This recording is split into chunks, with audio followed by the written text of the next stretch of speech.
Hello friends, स्वागत है मेरे चैनल एमसीक्यू स्टडी आईक्यू पे। और आज के वीडियो में हम लोग फिर से करने वाले हैं क्लास 12 केमिस्ट्री का इंपॉर्टेंट एमसीक्यूज ऑब्जेक्टिव क्वेश्चन जो कि प्रीवियस ईयर्स में पूछा हुआ है।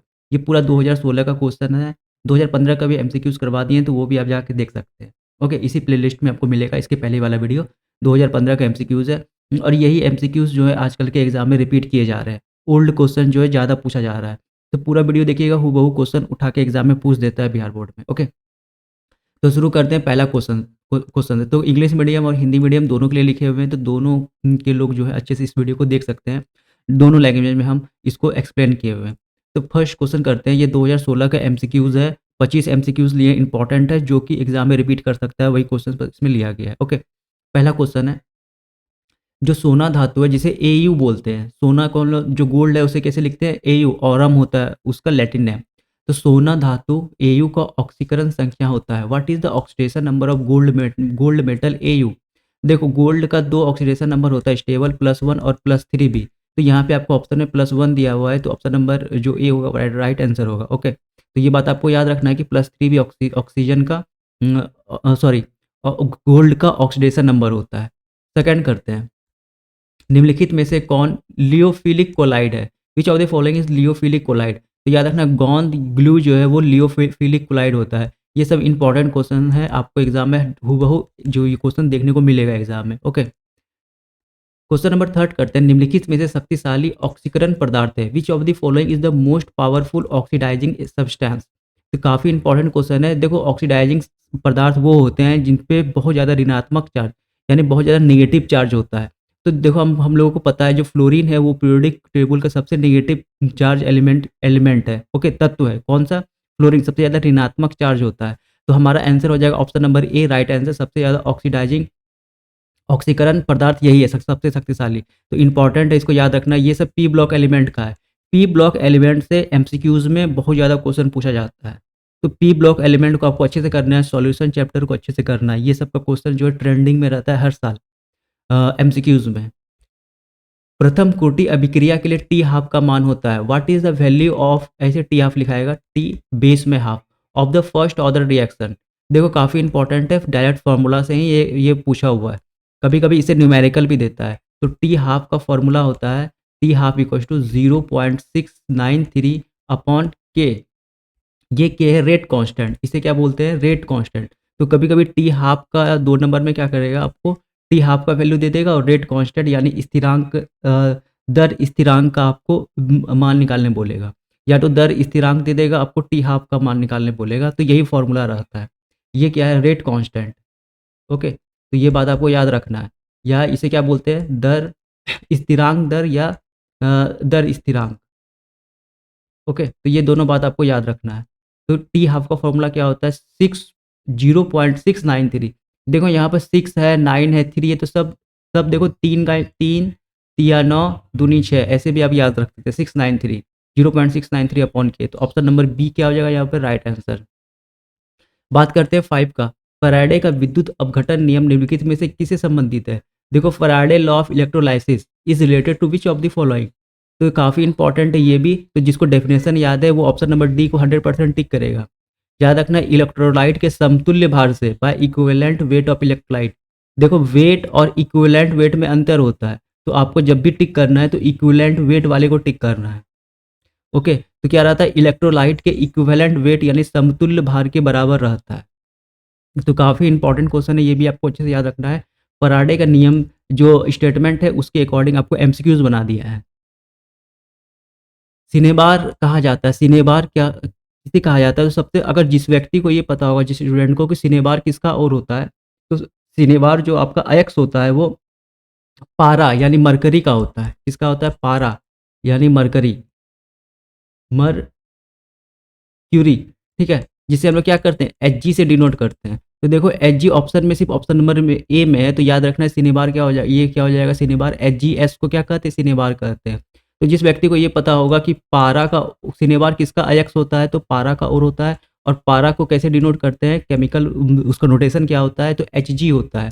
और इस चारों ऑप्शन में सिर्फ एच ऑप्शन नंबर ए है, तो यही हमारा क्या हो जाएगा? राइट आंसर होगा। 6 हो गया। अब बात करते हैं क्वेश्चन नंबर 7। परमाणु का द्रव्यमान बराबर होता है। तो देखो परमाणु का द्रव्यमान को हम m से डिनोट करते हैं। Okay, in atom the mass number of an atom is equal to, तो मास नंबर का फॉर्मूला पूछा हुआ है, यानी परमाणु द्रव्यमान का फॉर्मूला पूछा हुआ है। देखो परमाणु द्रव्यमान यानी m बराबर होता है p से क्या, नंबर ऑफ प्रोटॉन, प्लस यहाँ पे क्या होगा n, नंबर ऑफ न्यूट्रॉन, यानी न्यूक्लियस का जो भार होता है उसके बराबर होता है क्या, द्रव्यमान, परमाणु का द्रव्यमान यानी मास नंबर। तो देखो परमाणु में प्रोटॉन और न्यूट्रॉन की संख्या का योगफल, इलेक्ट्रॉन नहीं, इलेक्ट्रॉन बाहर में चक्कर काटता है। ओके, इलेक्ट्रॉन कहाँ रहता है, बाहर में, और जो सेंटर यानी न्यूक्लियस पे जो मौजूद रहता है वही क्या है, मास नंबर। ये बात याद रखना है, वही क्या है, मास नंबर। तो याद रखना है परमाणु में प्रोटॉन और न्यूट्रॉन की संख्या के बराबर m equals to P plus N. Neutron neutral particle होता है, प्रोटॉन पॉजिटिव पार्टिकल होता है, इलेक्ट्रॉन कैसा होता है, निगेटिव पार्टिकल होता है। तो ऑप्शन नंबर सी यहाँ क्या हो जाएगा, राइट आंसर। 8 करते, देखो बिना बुझा हुआ चूना को जल में डाला जाता है तो अभिक्रिया होती है। ओके, अब बताना है बिना बुझा हुआ चूना, इसे बोलते हैं क्विक लाइम। कभी अब इसी वीडियो में इसी इसी इस साल में इसी वीडियो में आपको एक सवाल पूछा हुआ है कि बुझा हुआ चूना का सूत्र क्या होता है। तो अब पहले क्विक लाइम का यानी बिना बुझा हुआ चूना जिसे क्विक लाइम बोलते हैं, इसका सूत्र होता है CaO। क्या होता है, CaO। तो इसका को फॉर्मूला भी याद रखना है CaO का। तो बिना बुझा हुआ चूना जब हम जल में डालते हैं तो सबको पता है क्या होता है, एक्सोथर्मिक रिएक्शन होता है, यानी क्या होता है, हीट बाहर निकलता है। ओके, तो यहाँ पे आपको याद रखना है कि जैसे हम जल में क्विक लाइम डालते हैं या बिना बुझा हुआ चूना डालते हैं तो वहाँ से क्या होता है, हीट जो है, उष्मा क्या होता है, बाहर निकलता है। और जिस रिएक्शन में उष्मा बाहर निकलता है उसे क्या बोलते हैं, उष्मा क्षेपी या एक्सोथर्मिक रिएक्शन। ओके, तो याद रखना ऑप्शन नंबर ए हो जाएगा यहाँ राइट आंसर। डी ऑर्बिटल का आकार होता है, तो इंपॉर्टेंट क्वेश्चन है ये, क्वेश्चन आजकल के भी एग्जाम में पूछा जा रहा है। तो याद रखना डबल डम्बल होता है किसका, तो डी ऑर्बिटल का शेप डबल डम्बल। गोलिया किसका होता है, तो तीनों का आपको याद रखना है। ये तो डी का हो गया।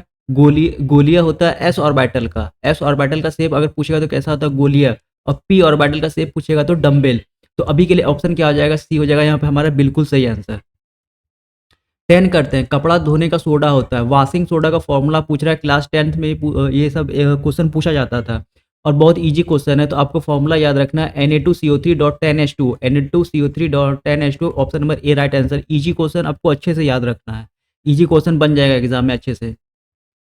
क्षारीय मृदा धातु का इलेक्ट्रॉनिक व्यास होता है, what is the electronic configuration of alkaline earth metal. देखो यहाँ अर्थ आ गया है बीच में, देखो है ना, यहाँ पे क्षारीय मृदा, यहाँ पे अर्थ आ चुका है, तो यानी सेकेंड ग्रुप का बात कर रहा है, ये सेकेंड समूह का बात कर रहा है, सेकेंड समूह का बात कर रहा है। पहला समूह को क्या बोलते हैं, सिर्फ अल्कलाइन मेटल बोलते हैं।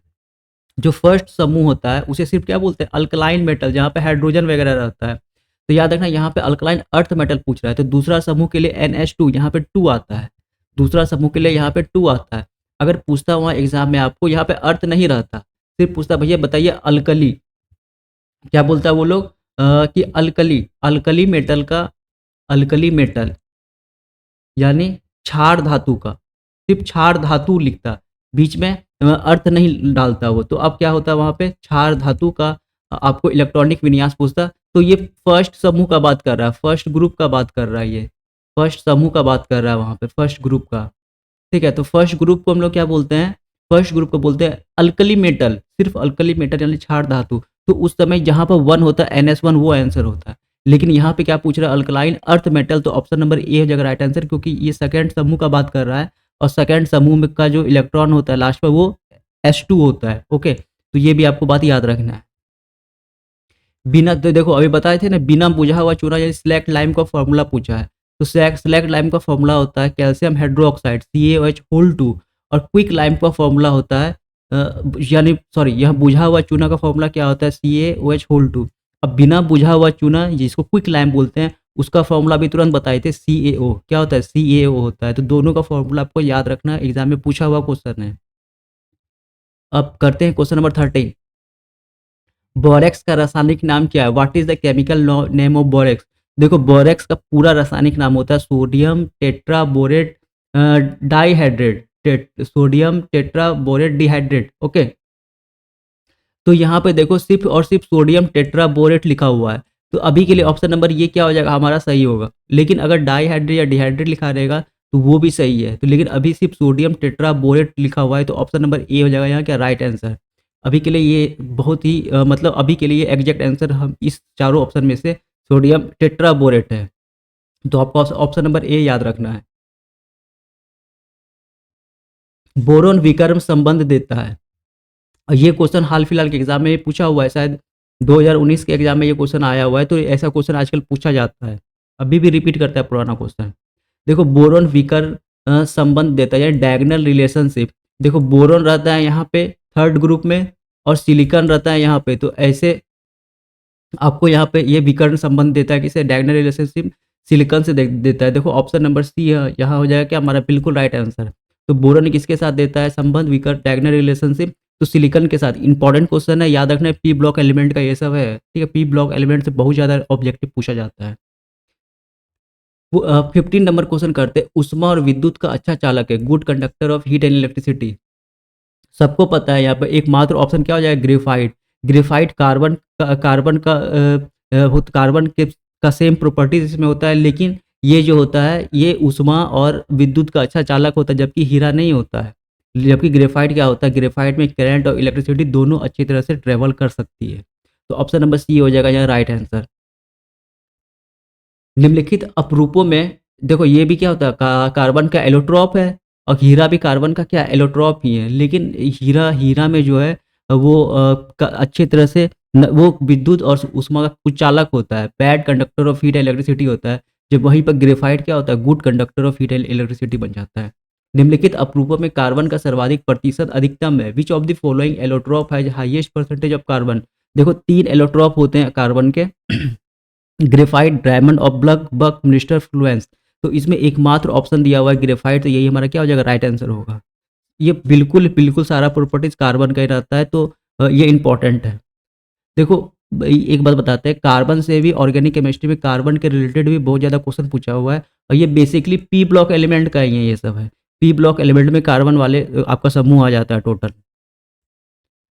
हीरे में कार्बन का संकरण है, what is the hybridisation in diamond, sorry carbon hybridisation in diamond.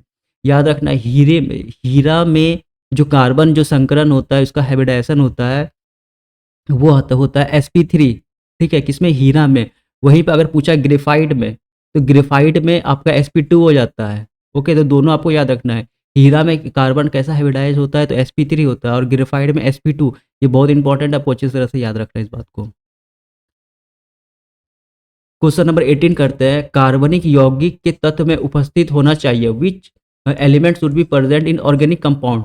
देखो बेसिकली यहाँ पे अगर ऑप्शन नंबर डी में अगर ऐसा करता है इनमें से सभी, तब तो इनमें से सभी हो सकता है, ठीक है। लेकिन यहाँ पे आपको एग्जैक्ट आंसर क्या होगा, कार्बन और हाइड्रोजन दोनों मौजूद होता है, लेकिन ऑप्शन ही थोड़ा कन्फ्यूजन कर दिया है, तो कार्बन तो होना ही चाहिए। तो अभी के लिए एग्जैक्ट आंसर क्या हो जाएगा, ऑप्शन नंबर बी। लेकिन जब कोई भी ऑर्गेनिक कंपाउंड को हम क्या बोलते हैं, हाइड्रो कंपाउंड भी बोलते हैं, यानी हाइड्रोजन और कार्बन उसमें दोनों मौजूद होना चाहिए। लेकिन अभी के लिए ऑप्शन बी जो होगा हमारा परफेक्ट आंसर होगा, तो कम से कम ऑर्गेनिक कंपाउंड में कार्बन से ही बनता है। देखो कितना अच्छा क्वेश्चन पूछा है सिर्फ ऑर्गेनिक कंपाउंड के रिलेटेड।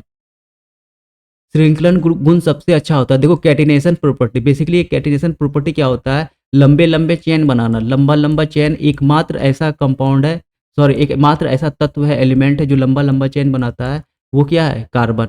ऑप्शन नंबर बी है जगह राइट आंसर। कैटिनेशन प्रॉपर्टी भी कौन शो करता है, कार्बन ही शो करता है। 20 इलेक्ट्रॉन स्नेही अभिक्रियक है, इलेक्ट्रोफिलिक रिएजेंट। ओके, अब देखो जिसको पता होगा इलेक्ट्रॉन फिलिक कौन क्या रिएजेंट कौन सा होता है, या इलेक्ट्रॉन स्नेही क्या होता है, जिसके पास इलेक्ट्रॉन की कमी हो ऑलरेडी, यानी पॉजिटिव चार्ज वाला जो होता है वो इलेक्ट्रॉन लेगा, वो इलेक्ट्रॉन स्नेही होता है। और न्यूट्रल यानी उदासीन जो होगा वो भी इलेक्ट्रॉन लेता है। उदासीन और पॉजिटिव चार्ज वाले को इलेक्ट्रॉन चाहिए, और जिसपे लोन पेयर रहे वो इलेक्ट्रॉन क्या करता है, देता है, वो इलेक्ट्रॉन देने के लिए तैयार रहता है। देखो वाटर पे सबको पता है 2 लोन पेयर होता है, और नाइट्रोजन के पास 1 लोन पेयर होता है, तो ये दोनों नहीं होगा। ये BF3 जो है ये क्या हो जाएगा हमारा राइट आंसर होगा। ये कैसा है, उदासीन है, उदासीन कंपाउंड है, ये न्यूट्रल एटम है, न्यूट्रल कंपाउंड है। तो ऑप्शन नंबर ए हो जाएगा यहाँ क्या राइट आंसर। वाटर के पास लोन पेयर है, तो ये तो खुद इलेक्ट्रॉन देगा, और ये यहाँ पे NH3 में नाइट्रोजन के पास लोन पेयर मौजूद है, ये तो खुद इलेक्ट्रॉन देने के लिए बेकरार है, ठीक है। तो ये कौन होगा, ऑप्शन नंबर ए हो जाएगा यहाँ राइट आंसर। डायरेक्ट याद रखना है, ये भी पी ब्लॉक एलिमेंट का है। एल्कीन निम्न में से कौन अभिक्रिया देता है? Which of the following reactant give alkene, यानी डबल बॉन्ड का बात कर रहा है, तो याद रखना एडिशन रिएक्शन होता है एल्कीन में। ऑप्शन नंबर ए हो जाएगा राइट आंसर, ऑर्गेनिक कंपाउंड का ये सब है। ओके, कार्बन कार्बन एकल बंध की लंबाई होती है, काफी इंपॉर्टेंट क्वेश्चन है ये, इंपॉर्टेंट है ये सब, एग्जाम में रिपीट करता है। देखो सिंगल बॉन्ड का जो बॉन्ड लेंथ होता है सबसे ज़्यादा होता है, उसके बाद डबल बॉन्ड का, और सबसे छोटा ट्रिपल बॉन्ड का। अगर पूछेगा इन तीनों में सबसे मजबूत बंध कौन सा है, तो ट्रिपल बॉन्ड, क्योंकि बॉन्ड लेंथ जिसका जितना छोटा होता है वो उतना ही ज़्यादा क्या होता है, उसको बॉन्ड एनर्जी तोड़ने में बहुत ज़्यादा लगता है। तो देखो सबसे ज़्यादा किसका होता है, कार्बन कार्बन सिंगल बॉन्ड का। देखो ऑप्शन में ऑप्शन नंबर सी हो जाएगा right answer, carbon carbon single bond. पूछ देगा कार्बन कार्बन डबल बॉन्ड, तो इससे ज़्यादा कौन है, ये है, तो ये कार्बन कार्बन डबल बॉन्ड। अगर इससे ज़्यादा कौन है, सबसे सॉरी इससे सॉरी इससे कम, सबसे कम यहाँ कौन सा है, एक मिनट, देखो ये तो सबसे ज्यादा है, तो कार्बन कार्बन सबसे ज्यादा, उससे छोटा तो ये है हमारा, ठीक है। तो ये क्या हो जाएगा, कार्बन कार्बन डबल बॉन्ड का ये बॉन्ड लेंथ होता है, और सबसे छोटा ये है, तो ये कार्बन कार्बन ट्रिपल बॉन्ड का होता है। तो तीनों का ऑप्शन में दिया हुआ है। तो सिंगल बॉन्ड का कौन क्या होता है, तो 1.45, ट्रिपल बॉन्ड का 1.20 सबसे छोटा है, और उसके बीच में कौन हो जाएगा 1.34, कार्बन कार्बन डबल बॉन्ड का। तो ये तीनों आपको अच्छे से याद रखना है, तीनों में से किसी को एक को फिर से रिपीट कर सकता है क्वेश्चन एग्जाम में। कार्बन की संयोजकता है, what is the valency of carbon, कितने क्वेश्चन कार्बन से पूछा है, 5-7 क्वेश्चन कार्बन लगातार से पूछा है। तो याद रखना ये 2016 का है। ओके, 2016 में यही क्वेश्चन पूछा हुआ है। तो कार्बन का वैलेंसी क्या होता है, सबको पता है, कार्बन 4 दोस्त बना सकता है मैक्सिमम। तो ऑप्शन नंबर ए हो जाएगा right answer, sorry option number D हो जाएगा या राइट आंसर, टेट्रावैलेंट है। कैसा है, टेट्रावैलेंट है, ये 4 संयोजी बंध ये बना सकता है, ठीक है। 24 करते हैं, कार्बन कार्बनिक ठोस की शुद्धता के लक्षण, what is the characteristic purity of organic solid. देखो फिर से ऑर्गेनिक कंपाउंड का एक पूछा हुआ है, तो याद रखना ऑप्शन नंबर एक क्वाथनांक, बॉइलिंग पॉइंट हो जाएगा या राइट आंसर। लास्ट करते हैं 25 नंबर आज का ये क्वेश्चन है। ओके, सेकेंड लास्ट है ये। ओके, तो 25 सीएनजी में मुख्य रूप से होता है, देखो मेनली सीएनजी क्या होता है, महानगरों सब में जो गाड़ी वगैरह चलता है तो पेट्रोल या डीजल से नहीं, उसमें सीएनजी से चलता है, मैक्सिमम मैक्सिमम कार। सीएनजी प्रदूषण कम फैलाता है, एयर पोल्यूशन। तो याद रखना सीएनजी में सबसे ज़्यादा क्या होता है, मीथेन रहता है, CH4 क्या होता है, CH4 रहता है। ये बात इंपॉर्टेंट है, अच्छे से याद रखना है। ओके, लास्ट क्वेश्चन आज का, समुद्री जल में पाए जाने वाला तत्व है, which element found in sea water. तो बहुत इजी क्वेश्चन है ये। आयोडीन, सबको पता है कि नमक में आयोडीन रहता है, ठीक है, और आयोडीन हमें कहाँ से मिलता है, तो सी वाटर, नमक कहाँ से मिलता है, सी वाटर से। तो ऑप्शन नंबर सी हो जाएगा यहाँ क्या राइट आंसर। तो ये था काफ़ी इंपॉर्टेंट 2016 का। नेक्स्ट ईयर में भी जो आने वाला एग्जाम है 2025 में, उसमें भी ये सब पूछ सकता है, कभी भी अब एग्जाम दोगे। बिहार बोर्ड डायरेक्ट रिपीट करता है क्वेश्चन। ओके, तो मिलेंगे अगले वीडियो में। चैनल पे नए तो चैनल को सब्सक्राइब कर लीजिए, वीडियो को शेयर कर लीजिए। ओके, तो मिलेंगे अगले वीडियो, तब तक के लिए ऑल द बेस्ट।